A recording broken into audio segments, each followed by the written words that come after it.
Chief Meteorologist Ginger Z, because Ginger, when we're talking about 127 million Americans under heat alerts tonight, the whole country going through this. No question, David. And we are going to break it for just a few folks. You know, New York City, finally, we got our first official 90-degree temperature, which was nearly a month late. But that's after New England has had full-on heat waves of 90-plus degrees for at least 3-4 days in a row.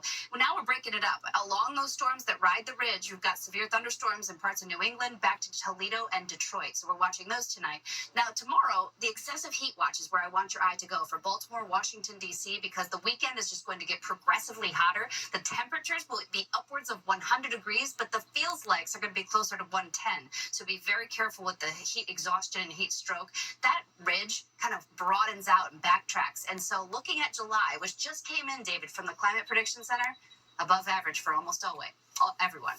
Ginger Z with us all week, and we sure do appreciate it, Ginger. Thank you.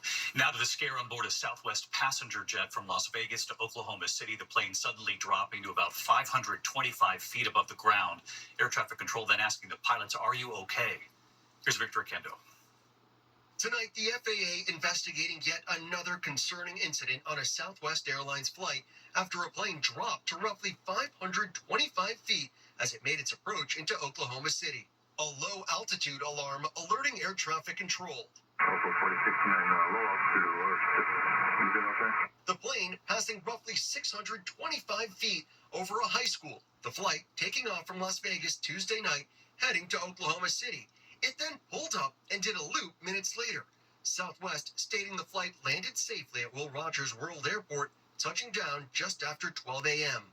It comes just days after we learned a Southwest Boeing 737 MAX 8 off the coast of Hawaii came within just 400 feet of slamming into the ocean in April.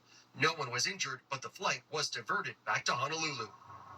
And on this latest incident in Oklahoma City, Southwest says they're in contact with the FAA to understand and address any irregularities with the aircraft's approach to the airport.